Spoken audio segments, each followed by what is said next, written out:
What's up everybody, this is Ven, and I welcome you to the M.O.C Spotlight, where we take apart what you build. For today's episode, we'll be going over a creation called Shaku-Yaku, created by Peguo.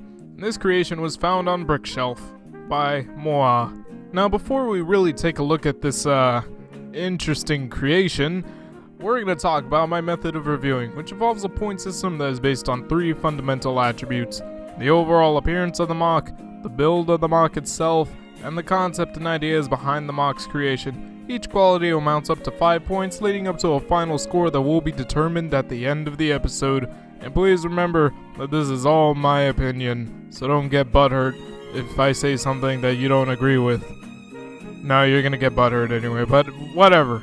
Moving on. So yeah, Shaku-Yaku, also known as what in God's name is that thing? No, seriously, what is this? This design is so unfamiliar to me, and yet I think it looks pretty cool. I mean, let's really analyze this for a second. From the ground up, we see that it's composed of this weird spherical body. No, not spherical, but you know, this sort of amalgamation of Jaller and Nika.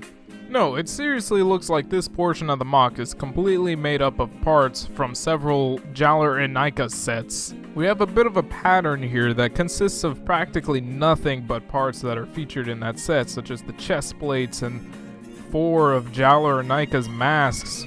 And it does look quite nice, you know, it doesn't look like a bunch of junk just kind of slapped together. No, there's actually a bit of cohesion in this pattern. And as weird and unorthodox as this is, it does look pretty okay.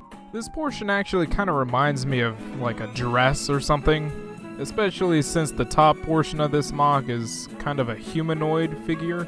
I can kind of make out these arms sticking out with claws at the very ends. But what's weird about this is that that's kind of the only humanoid figure that I can really make out of this, is just from the arms. There's no head, or it doesn't really look like this thing has a head. If it does, like if this part right here is supposed to be the head of this creature or whatever this is, then I don't know, that's a very interesting design choice there. Now this creation does have some neat aesthetics, such as the pattern going on in the lower part of the body, as I made clear already, but when we look at the back, we see this neat sort of back armor or something consisting of these tail pieces and these dragon heads. I think that looks pretty neat, just based off of how it looks here. This M.O.C is so confusing.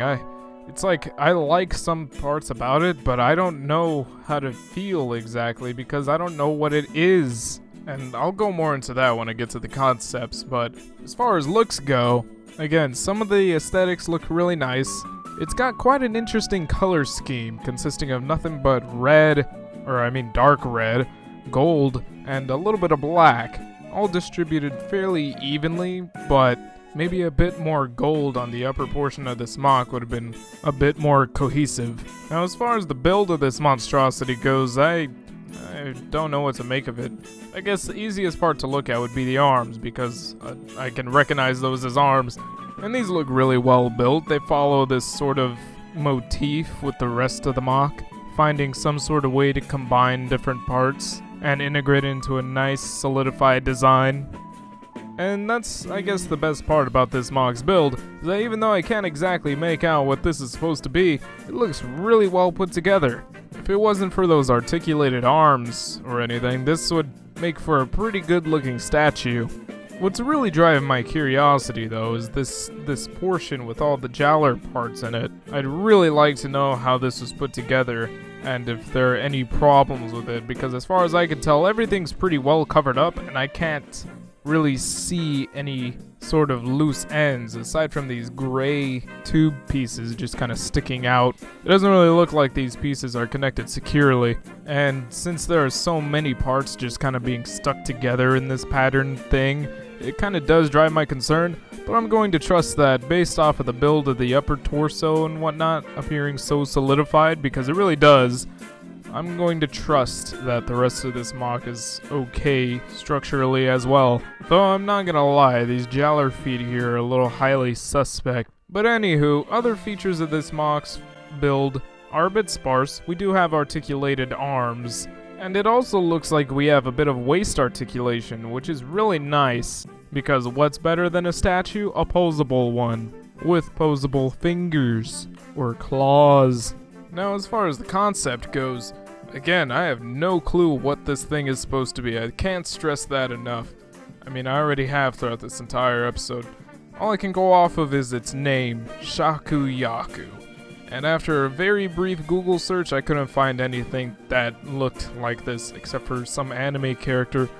I don't know, maybe I looked over something. Maybe that anime character I saw actually transforms into this creature. But I highly doubt it. I don't know.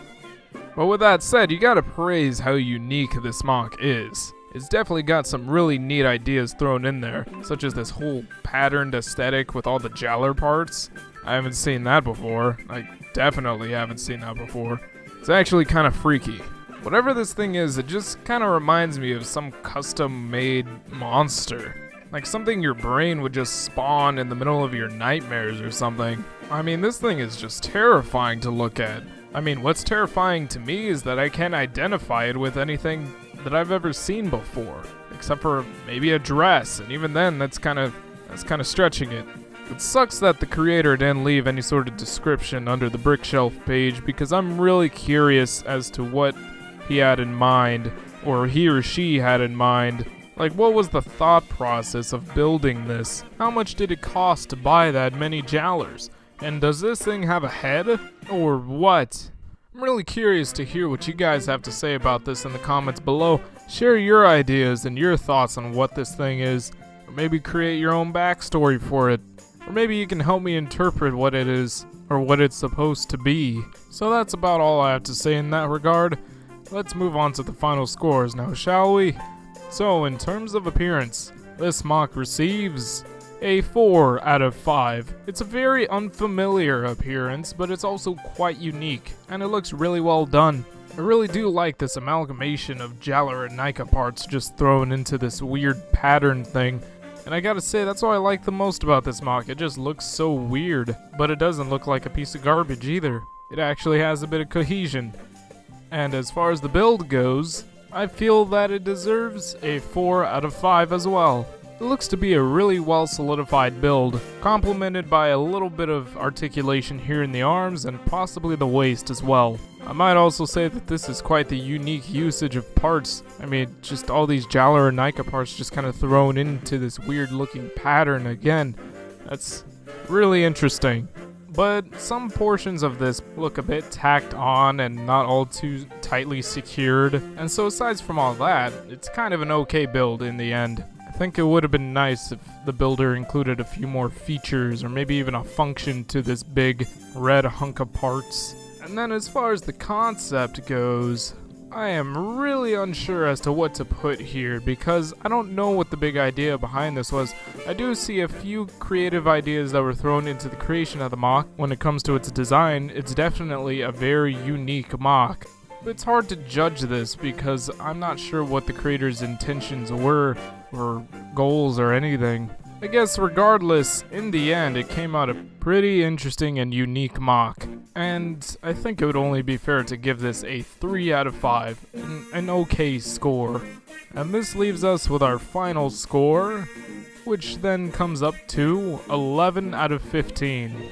I'd be lying if I said that this creation wasn't the least bit interesting, because it definitely is. It's very intriguing and I wish I knew what it was supposed to be. I really, really do. It's got some really neat details that I actually like, but without any more knowledge as to what it's supposed to be, I'm afraid I can't really praise too much, aside from saying that it's a cool monster, if that's what it's supposed to be. Some sort of creature. Looks like it might be related to M.O.C. I mean, who knows? Oh, well, the answer's obvious. The builder, of course. If you're out there, please, if you're watching this video, tell me. Give me an explanation as to what this is. Or maybe you guys can, here in the comments section. Maybe you guys could even talk about it on the message boards at board.ttv podcast, where you may also post your own LEGO creations for me to look at and earn yourself a higher possibility of me putting it up on a spotlight in the future. So that just about wraps up this video. Thank you all for watching, and I'll see you all next time.